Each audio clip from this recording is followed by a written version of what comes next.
Good morning and welcome everybody to the first episode of the Is Serverless Ready series. I'm Jay, one of the hosts of the event and the founder of SST. In today's episode, Dax will be showing off how SST makes serverless ready. But before I turn it over to Dax, I wanted to give you a quick intro about this new series that we have planned, given that it's the first episode and all.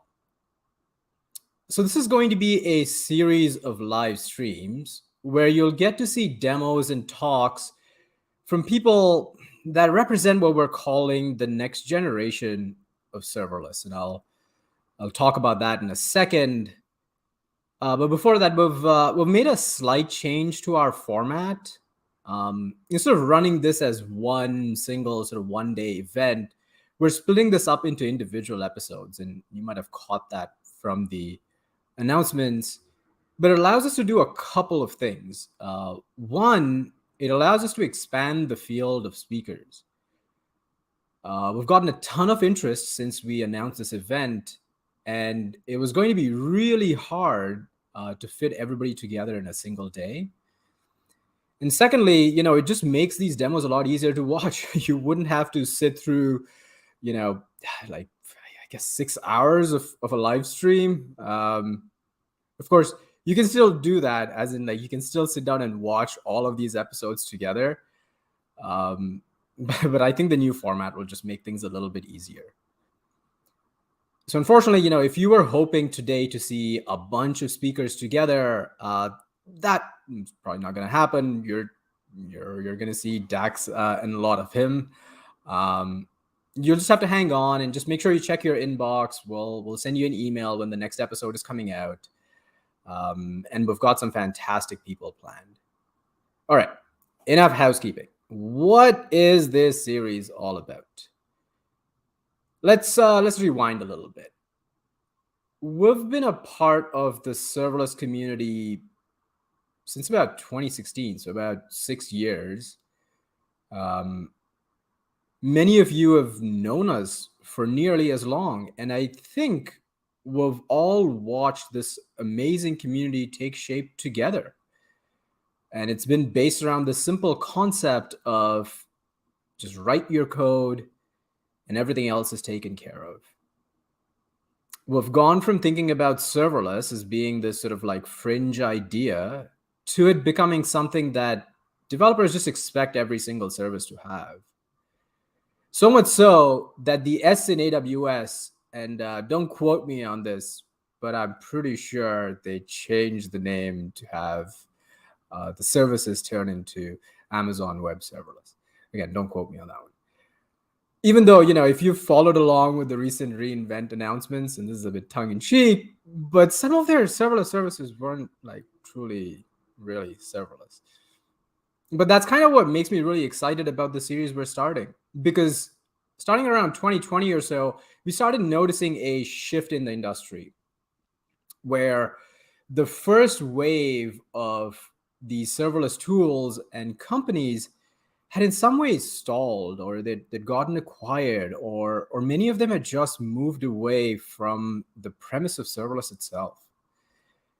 The sort of trials and tribulations of that first wave paved the way for this newer next generation, if you will. And serverless evolved. These new generation of tools have a slightly different take on serverless. Being serverless to them is just table stakes. It's the bare necessity. Critically, though, for a lot of these services, they are bringing serverless to developers. So instead of how when serverless had first launched, or the idea of it had first launched, it was this concept that, hey, developers, here's this cool new thing. You have to adopt the serverless way. These tools and these companies are basically saying, whatever you're doing, we're going to just make that serverless for you. And so whether it is Astro, Solid, Next.js, where they're taking serverless into the front end, or you've got these incredible database companies like PlanetScale, Neon, Upstash, or Mongo, where they're turning, MySQL, Postgres, Redis into serverless, or you're just not settling for the performance of the node runtime with what Jared is doing with Bun. It's clear that with all of these efforts that there is a new era that's upon us. And so we wanted to do our little part to create an avenue where we can showcase all of these incredible tools, and then they get a chance to show off what they're working on. You might have used serverless in the past. You might have tried it a little bit, with some test services, and you might have felt that it didn't live up to the hype. Or maybe you've literally never heard about serverless, and you woke up one morning today and you're like, serverless, what now? And you just want to learn more. Hopefully this showcase changes your mind in one way or the other. Though I'm just letting you know right now, there are still servers. It's a terrible joke. And serverless is maybe not the best marketing term. But you know what? If these companies and these tools have their way, serverless as a term will end up being obsolete, because we will all just be using it, without ever having to think about it. So with that, I want to hand it over to the first speaker in our series. This is episode 1, and Dax is going to be showing you all the new things with SST v2 and how it makes serverless ready. Enjoy.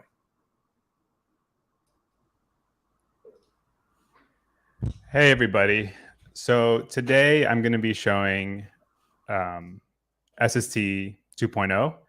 So I think a lot of you are already part of our community. A lot of you are already using SST, but I imagine some of you are not. This might even be the first time you're even hearing about what SST is. Unfortunately, this probably is not going to be the best way to learn about what it is.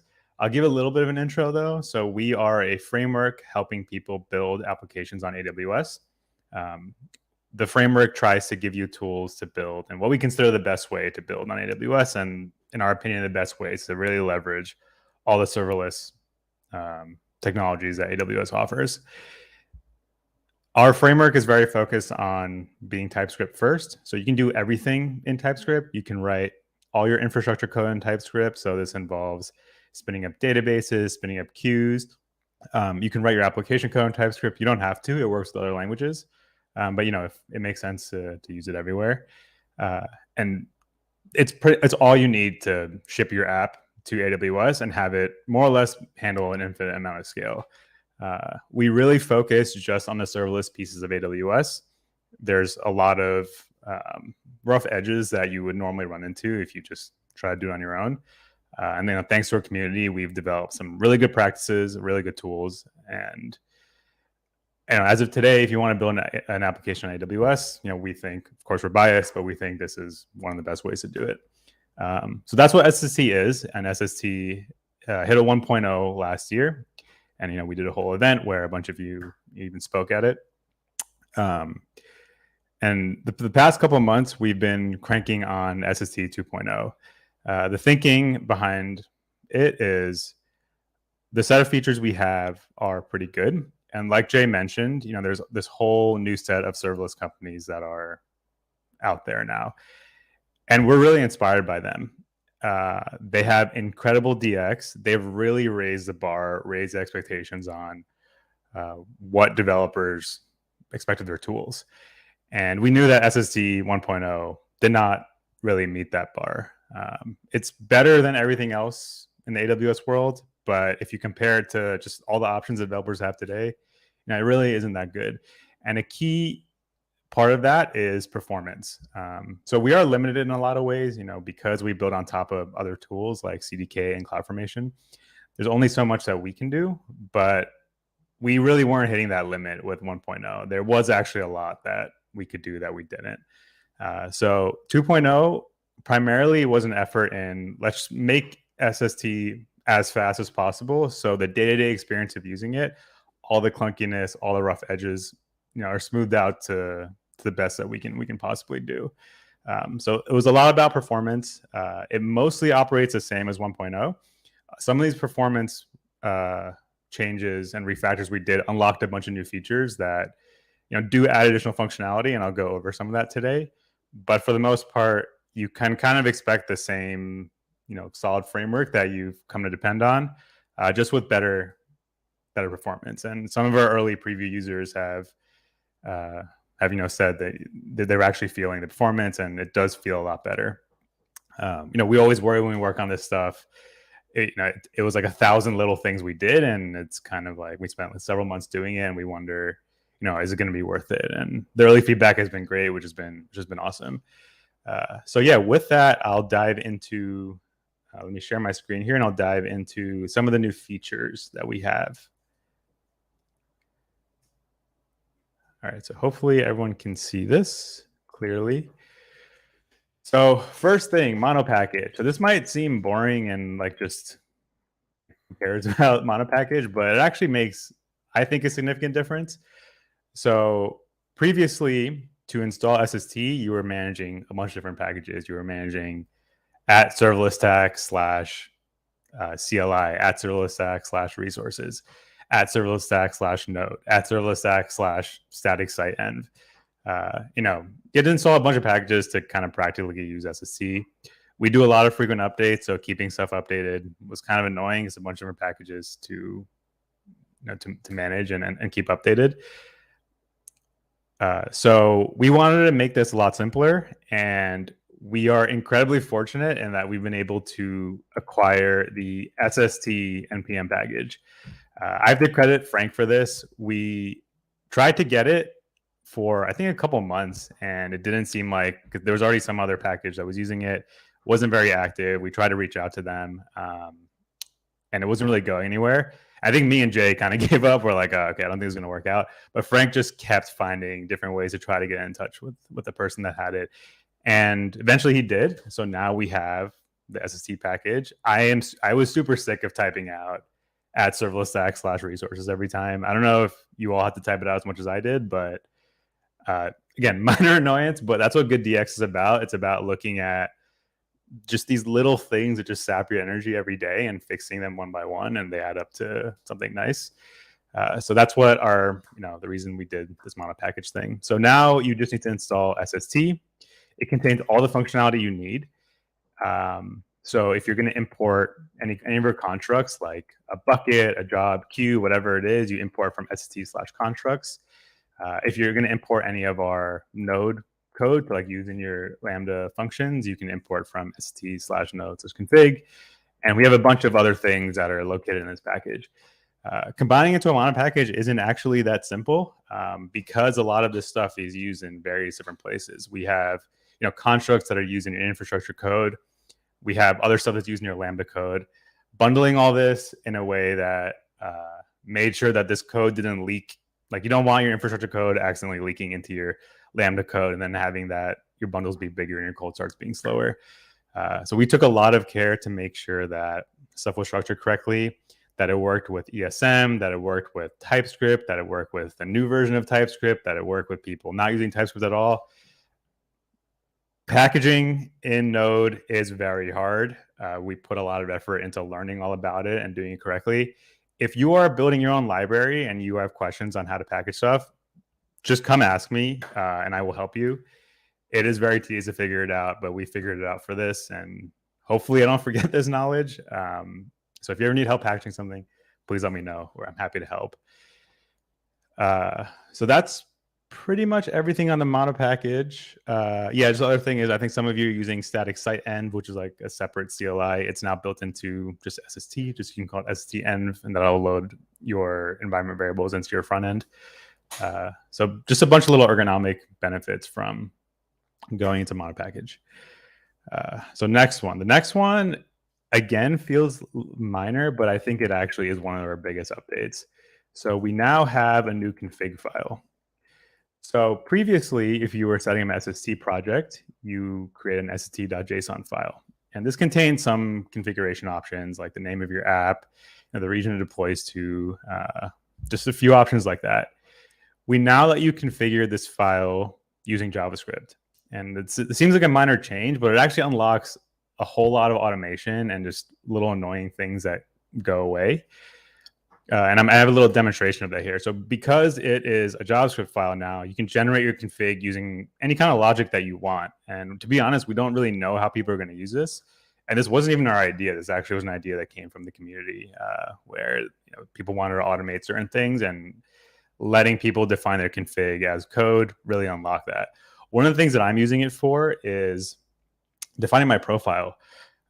So with SST, we have the concept of stages, right? You might have your personal stage, you might have your dev stage, you might have your staging stage or your production stage.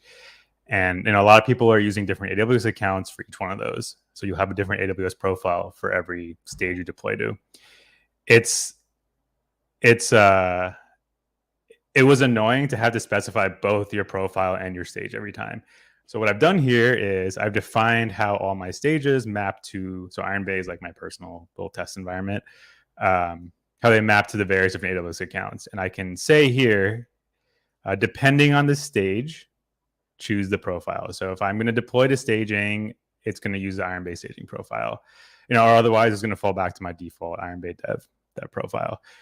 So this cleans up a ton of my package JSON scripts. I had like a different script for every combination of things that I needed. It got pretty messy. And we've heard other use cases that people ask for as well. I think some people when they deploy to their production environments, that's, in a specific region, but where they live is not in that region. So they want to develop in a different region. So this kind of gives you the opportunity to say, okay, dynamically set the region. And this is the initial steps for this, just kind of porting our existing configuration to support configuration as code. But eventually we are going to support a lot more stuff here. So this is a great place for us to add things like hooks. And we haven't finalized the API for this, so I'm going to show this, but I don't know exactly how it's going to work. So we could have an on start hook. Because SST is always going to be running, and because SST is always going to be running, it's a great place to hook in additional functionality that you need that might not even have to do with SST. So we can provide an on start hook, and you can tap into our file watcher, which is already running. So you don't have to spin up yet another file watcher, yet another terminal window for whatever. And you can subscribe to a file changed event, and then maybe you run some codegen that you have for your specific application. This opens up a lot. The new CLI operates entirely on the concepts of events. So you can subscribe to all kinds of events. You can subscribe to when a function is invoked, when a file change, when a function response is received. Anything that happens in the CLI, you will be able to subscribe to and add your own functionality, all the way down to controlling the workers that are spun up locally. Whatever the SST CLI has access to, you have access to as well. So we want to understand with the community more about the type of things that they want to build before we finalize, what this API looks like. But there's a little demonstration of how powerful this will become, and we're really hoping to see a plugin framework emerge from this, and a bunch of plugins that people can add. And of course, we'll take the best plugins and just merge that into core because it makes sense to do that. Let me check my notes to make sure I got everything. Yeah. So quick question here. Can profile be an object with credentials? CI/CD injecting environment vars instead of relying on all devs having the same names for profiles. Yeah, so you can, because it's a programmable, you can specify whatever logic you want in there. Load this from environment variables, whatever it is. And that's kind of what we want. We want you to use this in a way that makes sense for you, and please share back the stuff you do with it, because it'll inspire other people to set their stuff up better as well. All right, so the next one, and again, this is probably really only going to make sense for existing SST users. We have cleaned up our functions API. So when SST first came out, I think it might not be exactly true, but I know initially it was very JavaScript focused. And our APIs kind of developed around deploying JavaScript functions. This is a change. People use SST to deploy all kinds of functions. I think Go is probably our next most popular one. And as recently as a couple months ago, we launched support for Java. So we know people use functions with all types of languages. Our API for functions and the props that functions accepted have been kind of a mess, mostly because we combined every single runtime's options into a single bundle object. And it became very unclear on what was like a Python only option, what was a Node.js only option. We weren't really exposing all the options we could. There was some functionality that was actually global to all runtimes that were kind of isolated in a specific runtime. So we just had a bunch of issues like that. So again, just kind of focus on DX, cleaning up those little thorns that make using SST annoying day to day. This is another big one. So now we have these dedicated runtime specific properties. So this is a Node.js function. You can configure all these Node.js specific options here. So things like what additional packages to install, format. We've pulled up some, high level things that we think are pretty useful, like should we minify, source map. But then we also let you drop down into a much lower level, and you have full access to all ES build options here. So if you're an advanced user and you know what you're doing and you want to control exactly how stuff is bundled, every single ES build option is here. You might break something, if by accident, but just come talk to us. We'll help you figure it out. And you can even specify plugins inline now. And I'll explain later what makes this possible. Before we had to do this kind of weird trick where you point into an external plugins file. Again, it's like a little clunky. But now you can specify these plugins inline just like you would do in like a vite config or whatever it is. So the functions API is cleaned up. So when you're migrating to SST 2.0, there's a little bit of work here. The other thing we got rid of was source path. So previously we had source path as a field here. Nobody understood what this did. It was very confusing. We sat and talked and thought about it, and we realized, oh, it's not actually even necessary. So we've removed it. So now you just point the handler directly to the function you want. Don't need to specify anything with source path. We'll figure everything we need out. Let me see.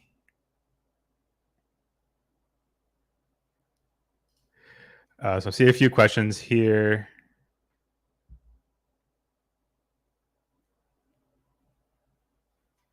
Functions that use Rust in the functions API. So a lot of the cleanup that we did in this allows us to add new runtimes easier, and even allows people to externally add other runtimes. I've gotten Rust working without really changing much. So I think we'll just add it to our core. So you don't have to set it up yourself. There's a lot more interest in using Rust and Lambdas. So we will add support for that. It's not too hard. Like I said, I already have a prototype working. Will this recording be deleted? No, it won't be deleted. It'll be up on our YouTube channel for you to see later. Okay, I think those are the questions on this section. All right, so next thing, code gen. So I don't really have like too much visual for this, but we've been doing more code gen as part of what SST does, mostly to provide type safety. So when you're writing application code and you want to access some of your resources, whether it's event bus, a queue, a dynamo table, whatever it is, we now have a fully type safe system. So all your infrastructure code is code gen as types that you can access from your application code. People love this feature. It reduces a bunch of like manual gluing. It reduces a bunch of like just random bugs you get from mistypoing certain things. If you bind something to a function, it is available in the function code. But our method of code gen before, we were code generating into a node modules file. It was really, node modules folder. It was extremely hacky. It was kind of flaky. I know for some people using VS Code, it would just like randomly stop working. So we sat down and did a bunch of research on, okay, if we're code genning types, what is the right way to do this? We actually spoke to a bunch of other open source projects as well. Some of them are going down the same path, and we talked to them about what they're doing. And it seems like the standard that's emerging is code genning into your like dot folder. So, so we talked to Astro a bunch, and they have a .astro folder, and they're code genning into the types into there as well. So now we code gen to the types folder. If anything isn't working, you can just easily go check there to see what's wrong, and that should help you figure out why something's not working. And we found this to be way less flaky than our previous method. It works really well in VS Code. I use NeoVim, as you guys know, and it works great here. I found this to be a much better experience, and things update faster. There's like less restarting of the TypeScript server that I have to do. So I found this to generally be less buggy. Again, just stressing that theme of developer experience. The stuff worked before, but it was, rough. We want to polish it and make it work really well now. So question, how seamlessly can we migrate from SSD v1 to v2? My biggest concern is when CloudFormation detects something different enough, it'll decide to interrupt the production service. Yeah, so a lot of the changes from v1 to v2 are, superficial when it comes to CloudFormation. We actually think if you do the migration, which is actually pretty simple, it should take you less than an hour, even for a big code base. There actually should be no CloudFormation changes. So we definitely recommend running a diff before you do the deploy to make sure that's the case. We haven't changed any of the underlying constructs. Everything works pretty much the same way. So yeah, let us know if you see something that's weird. We'll let you know if that's supposed to happen or not. There's really no major changes from v1 and v2 in terms of the resources. This is mostly a performance focused, DX focused update. How well are other runtimes be supported in terms of config, auth, etc.? So I'm actually going to talk about that a little bit later. So I'll come back to answer that question. All right. So next thing, so this one is, I'm excited about this one. It's been asked for literally since the day I joined SSD. I think people have been asking about it. It is pnpm support. So I don't really have anything to show here, but we have been asked for pnpm support from just forever now, and we've kept punting it. I've kind of tried to support it a few times, and I realize, well, we can't do it. I'd forget, then I'd go try to do it again, then realize again. The reason why we couldn't support all this time is because we were doing a ton of stuff wrong. The Node ecosystem, like I mentioned earlier, especially with packaging, is really crazy, and a lot of things work even when they're not supposed to work. And we've developed a lot of bad habits in terms of our dependencies. So with this big rewrite, we actually switched to pnpm internally because it is very strict. So we flipped to pnpm. It warned us about all this stuff that we were doing wrong, that we had no idea we were doing wrong. We went through, fixed everything just for ourselves. I learned a ton in that process. And now we have pnpm support. So any SC project can use pnpm. You don't have to disable, you don't have to force it to hoist or anything like that. It should work out of the box. I'm loving pnpm. It is so fast. I just love how much it taught me. Definitely recommend, if you have some time, like a day or so, to move your project to pnpm. Check it out. It is really amazing. We're really happy that we finally support it. Again, we want to be a modern tool. Modern tools need to integrate with the best other modern tools, and pnpm is definitely one of them. Some of the things that we had to do, just to get more specific, is we had a lot of transitive dependencies that just magically worked, but we didn't explicitly list them as dependencies. We're doing that now correctly. We got rid of a bunch of dependencies that we didn't really need, so we shrunk our overall dependency size. And there are parts of CDK that actually don't work well with pnpm. So I don't think you can do, I might be outdated on this, but last I checked, if you just do a normal CDK project, it does not work with pnpm.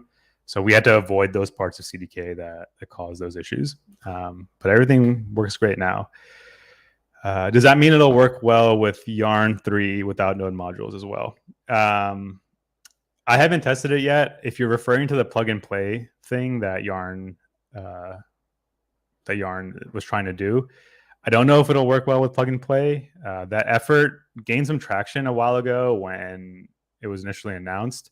A lot of projects have actually chosen explicitly not to support it. So we don't know what the longevity of that pnpm effort is going to be. We just haven't seen it gain as much adoption as we'd like to see before we adopt it. If you're talking about something else in v3 that is not that's not plug and play, I don't know. I haven't tried it. So try it. Let us know if it works, and we'll see if we can make it work. Okay, cool. So the next thing requires a little bit of a demo. Oh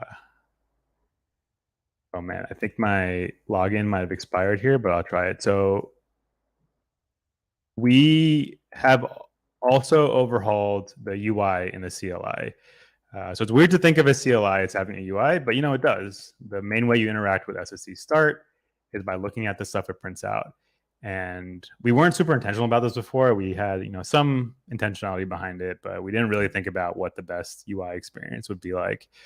So we spent some time researching other CLI projects that do this really well.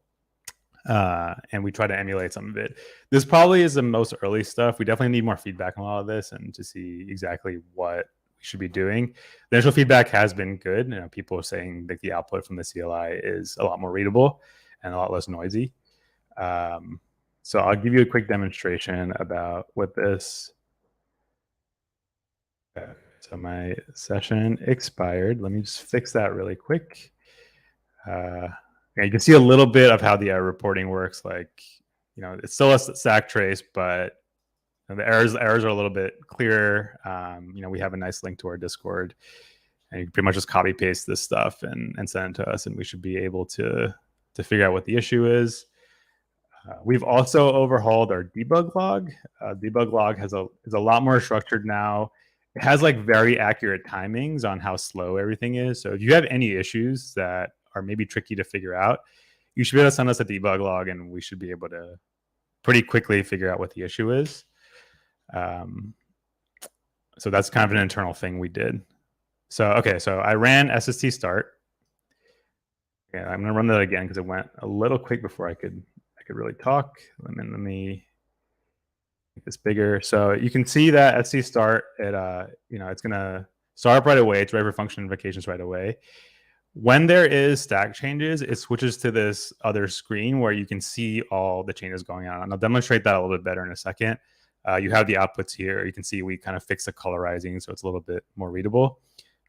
We change the order stuff happens in, so function invocations are ready right away, even if you have some stack changes that need to be deployed. That way you can kind of get right into debugging your app, even if you're waiting on some changes that you pulled down to deploy before that kind of happened in the reverse order, so you were stuck waiting for it.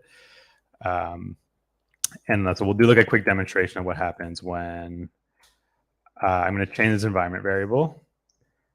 So first off, it starts going right away. No need to press enter. And you can see now with granularity what's actually going on. We have this first stack we're updating. So you see the progress on it. Then we get, we're actually updating a Lambda function inside there. So we can see that the Lambda function's updates in progress. We're going to wait a little bit. And you see that's done. The stack is still wrapping up. So now we see that the stack is still going. Claim of progress. Okay, boom, it's done.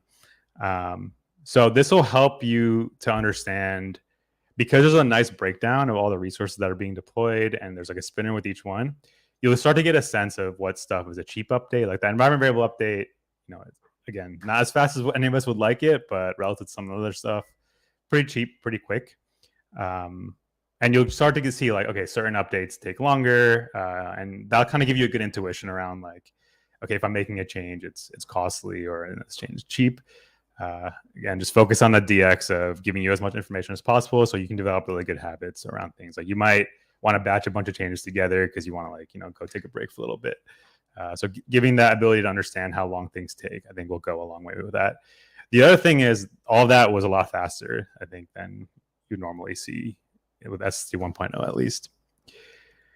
But yeah, this UI stuff is still early. So we're actually using React inside the CLI. This might be a terrible idea. So this other, I'll pull it back up, right? This other UI that I was showing, this is actually powered by React. So believe it or not, you can use React in the CLI. It makes building these types of UIs a little bit easier. Like stuff that updates, not stuff just prints constantly, but stuff where you update previously printed lines. It's made it a lot easier for us to build these fancier UIs in the CLI. We'll see long term if it still makes sense for it. It is a heavy library. But yeah, we'd love to get more ideas from, as you use it, you guys will be able to tell us, okay, this stuff is annoying, this stuff is not. And we can kind of take it from there. Cool. So the next thing I want to get into is it's an internal thing. So I want to show you what we actually did with the SST code base itself. So before, we had a pretty complicated code base. Parts of it, we had a bunch of different packages. Parts of it were in JavaScript. Parts of it were in TypeScript. A lot of the issues in it were from growing pains of us not really knowing what we were going to be at the beginning, and now we're really understanding the type of stuff that we get into. So this was an opportunity to do a lot of large-scale refactors that we just couldn't prioritize before. So now SST is actually mostly just a single package. We have the single SST package. And, there's a bunch of files in here. It's now 100% TypeScript, extremely type safe. We have like the most strict mode possible on. We couldn't run type checking before because we had a bunch of issues. So now we can run type checking in CI, which is always amazing. You guys know I'm a freak about type safety. And, we actually more or less rewrote every line. Some of it was copy paste, but we pretty much audited every single line and figured out, is this necessary? Can this be done better? Can this be done faster? So yeah, there's now 100% in TypeScript. The structure is very easy. All our constructs are here. Some of our CLI functionality is in here. You have commands. And the reason I'm bringing this up is we haven't done a great job at taking contributions in the past year. And the reason for that is, a lot of you went above and beyond to read our old code and find ways to add new functionality that were good ideas. But we couldn't really accept all of them because it touched code that we wanted to throw away or refactor. So unfortunately, there's a lot of PRs that are open that we weren't able to accept because we knew we were going to do this big refactor. So we wanted to make sure that SST is easy to contribute to. Going forward, we're going to ask for your help a lot more with implementing some of these kind of little things these little details that we might have missed. And we're going to be a lot friendlier to accepting contributions because we've done all the cleanup we needed to. It should be way easier to contribute. We don't really have any excuses anymore. If it's a good feature, we need to figure out a way to merge it in. So definitely encourage you. I think before we were kind of a little more protective over the stuff that went into SST. So we kind of discouraged people from doing as many PRs. But moving forward, if you think there's a good feature, talk to us. And if you want to build it, go ahead and build it. And it should be a much easier experience for you to get SST running locally, get it debuggable locally, and add the things you need to. So we really hope we see a lot more contributions, and we're going to be a lot better about accepting them. So some other details. So like I said, a lot of the effort here went into speed, and what that looks like. It wasn't we optimized one giant thing and it got faster. We kind of optimized 1,000 little things, and you'll kind of see that in our code. We're memoizing a bunch of things. We're making sure things that don't need to run more than once don't run more than once. We're making sure things that aren't absolutely needed aren't loaded when the CLI doesn't start. Kind of lazy loading everything as needed. You'll see that in a bunch of different places, and all that stuff adds up to meaningful speed that you can really feel. But one of the major things we did do is previously, because we integrate with CDK, anytime we needed to do a CDK related operation, we would spawn CDK separately in a separate process. This caused a ton of slowness everywhere, and it kind of created a bunch of, and there was a kind of downstream effects where because it's in a different process, we couldn't share memory and we had to do a bunch of hacks to communicate between the two. We no longer do that. We are no longer spawning CDK as an external process. We are importing it directly and calling into it. We've also patched over certain parts of it to, one, address the functionality we need, but also to speed it up. So now SST actually deploys stuff faster than CDK. We have some PRs open with CDK because we'd like to get some of this functionality back in. But whether they get merged or not is not a big deal because we have a pretty good way to patch over CDK functionality that we want to alter. This was also kind of tricky to do. I think I went through 3 different versions of this before I settled on an approach that is not hacky and is also reasonable for us to keep maintained with any CDK changes that are made. So right now it's really only 2 files. So we basically forked just 2 files of CDK and made a few minor changes that improve the speed. A lot of the speed that you're going to feel from the deployments, from stack updates, are coming from the changes that we did with the way we talk to CDK. How sustainable is a patch of CDK? Yeah, exactly. This is a big concern for us. I wanted to set it up in a way where we could keep up with it. This is actually something we already have experience doing. So Frank already maintains a patch version of CDK because we need to do that for Seed, our CI tool. So pretty much with every CDK update that we catch up to, we have to maintain a patch there.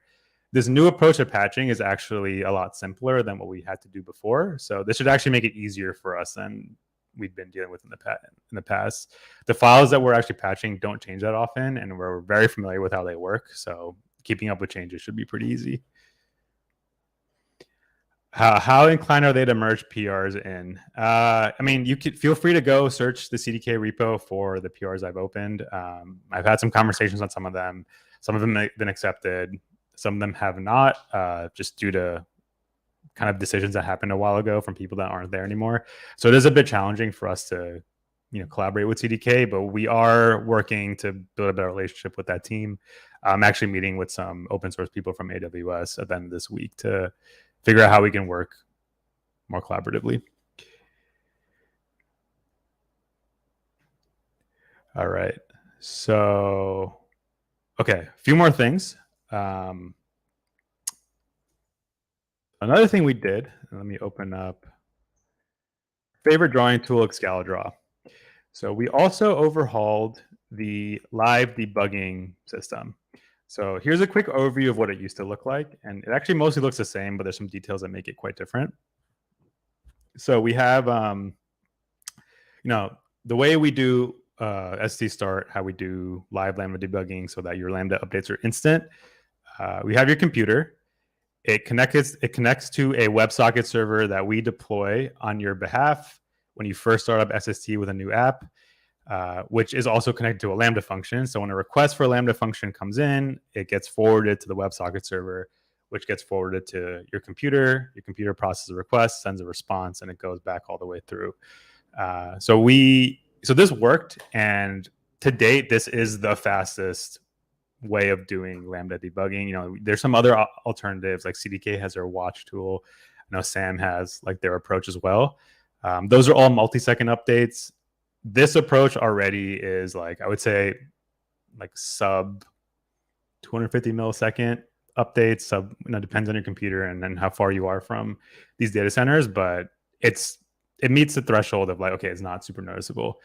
But there were some issues with this. So one, the first time you deploy an ST app, we had to deploy this infrastructure for you. This WebSocket server consisted of API gateway, a WebSocket server, a Lambda function to handle a bunch of things, and a Dynamo table to keep track of connections. So first time you launch SST for each app, you had to deploy this. You were stuck waiting for that. And it's just like more stuff in your account that, creates noise. So we discovered that every AWS account already actually has a built-in WebSocket server. It's hidden under IoT Core PubSub. So IoT Core PubSub is a MQTT-based PubSub system that has a WebSocket interface. It's meant for IoT devices, so like devices out in the field, but also, like browsers, anything that can make a WebSocket connection to send messages that are then, fanned out to anyone that's subscribed. This is already built into everyone's AWS account. We've checked all the regional support. We've checked all the partition support. It's pretty much there everywhere our users are. So we don't need to actually deploy a WebSocket server. So this actually is getting replaced with IoT Core. So there's no more debug stack in SST 2.0. If you start up a new app, it's pretty much ready to go right away. And there's some other nice side effects too. IoT Core is fast. It is way faster than API Gateway WebSocket. When I did this update, I didn't actually do it for speed reasons. I just wanted to get rid of the complexity of having a debug stack. I did it, and I'm seeing like a 2 to 3x difference on the round trip speed from hitting the Lambda function to go into your computer. So it like no longer even feels like it's running under SC start mode. It literally feels like it's just getting executed in Lambda. We are really surprised at how fast it ended up being. Some of the reasons we think that's the case is MQTT is very small payloads. It gets optimized for,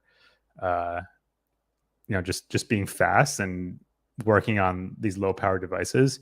We had to do a bit of extra work because the payload sizes are very small. So if you like had a big response from a Lambda function, we had to like chunk it up and reconstruct it on the other side.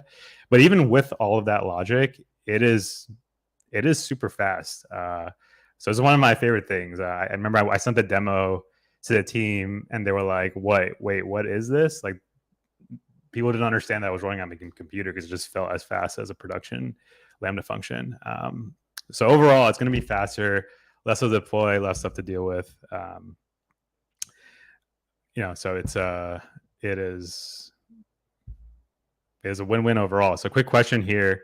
How does this affect people actually using IoT Core? Yeah, so I'm also someone that actually uses IoT Core. I use it for messaging, real-time stuff to the front end. So it depends on your setup. but all the SST related messages are prefixed with /SST. So none of your existing subscriptions should really be affected because they probably aren't subscribing to any /SST messages. Additionally, with most people's setups, they run ST start only in their dev accounts. So it's unlikely that in your prod account there's even any of these ST messages because most people don't really have ST start running there. But so there is no conflict at all.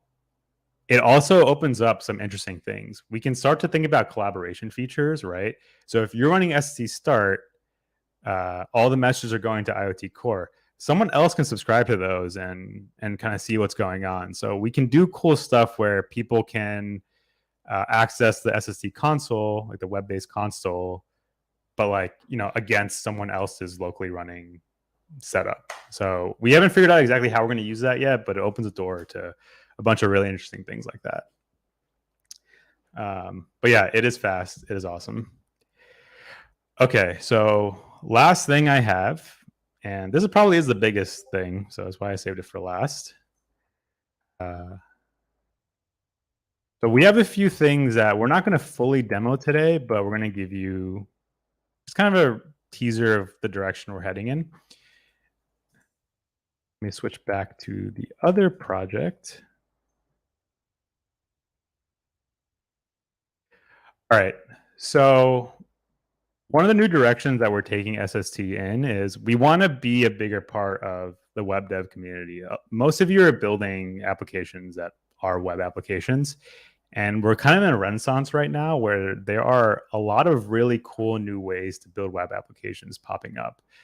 You have things like Astro making it really fun again to build, marketing sites.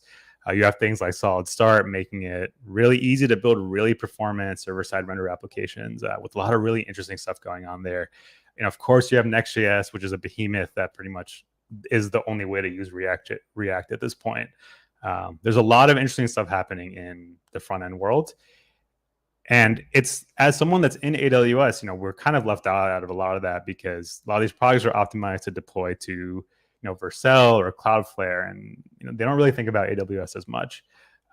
So we want to change that. We want to reorient SST as, if you're doing cool web dev stuff, this is a place to use the most modern technology on AWS. So we want to give you a preview of a few constructs that we are working on. So front end, right? We have two that are already ready to go in 2.0. Okay, sorry, ignore these errors. This is a random SQL thing. I was helping my brother with his homework.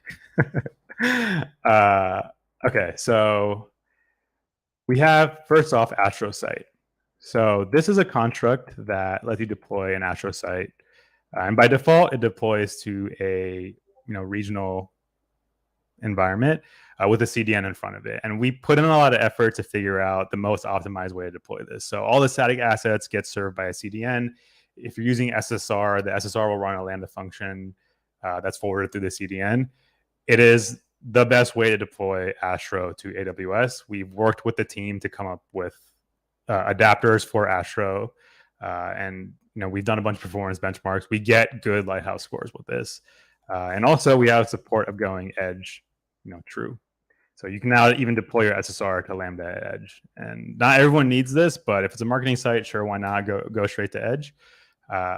So again, this is 4 lines, and you get basically as good of an experience as Vercel just with this.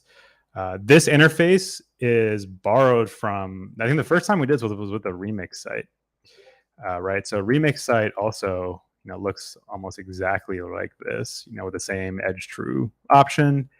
And we're going to follow this interface for most of our sites. We figured out the core infrastructure that you need to deploy anything like this, and we're now kind of scaling it out to every cool front-end framework we can find.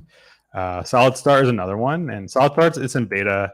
This got put in there because I'm a big Solid Start user, so I just really wanted to make sure we had support for it. But this also, edge true, is available. And we have a bunch of other options in here, custom domains, the usual stuff you come to expect from us, you can do. But we wanted to support more than just the SPAs we're supporting today. We're going to work with all these projects. We have good connections with all of them, and they're going to be joining us to kind of launch some of these constructs one by one and go into detail on how they work and kind of the angle they're taking on thinking about building modern front-end applications. So you might be thinking, okay, there's something missing here. Where is Next.js? So we've already had a Next.js site. Everyone knows that construct is not very good. It only supports Next.js 11. We built it on top of some other open source components that are not really maintained anymore, kind of struggle to find maintainers. And it's been tough getting Next.js 12, Next.js 13 working in AWS. These other frameworks are a little bit more neutral. They're kind of engineered to deploy anywhere, whereas Next.js has some really specific features that you need to build infrastructure around to support. So we're pretty excited today. And let me switch to my browser so I can show you guys. Now it's a new project called OpenNext. So this is open-next.js.org. This is an attempt at making a Next.js adapter that can be deployed to any functions as a service platform. So this is an adapter specifically for Next.js, and this isn't specifically SST related. This is something we're releasing that can be used to deploy, potentially anywhere. And we're going to put in the work to support all Next.js 13 features. Everything that you possibly need is going to work. And we have a website here explaining why we're doing this, what the history of attempts of this has been. We know Amplify supports it. Like, how does this compare to Amplify? There just is not a real open source effort of a bunch of people getting together to say, we're going to make this work and we care about maintaining it. I'm announcing this, but I did not put in the work for this. This has been, really our community gave us the confidence to go and do this. That we have that Next.js channel. We have some amazing people in there. Like Misha has been on this forever, just digging in through the details of Next.js, like the million lines of codes they have, figuring out how it all works, putting together prototypes that work. That really gave us the confidence to help us do this. So we borrowed a lot from there, and we want to really create this effort with our community to make sure all these little details work. We have it working decently well now, but there are going to be a lot of little edge cases that don't work. So we definitely need the community's help in discovering those.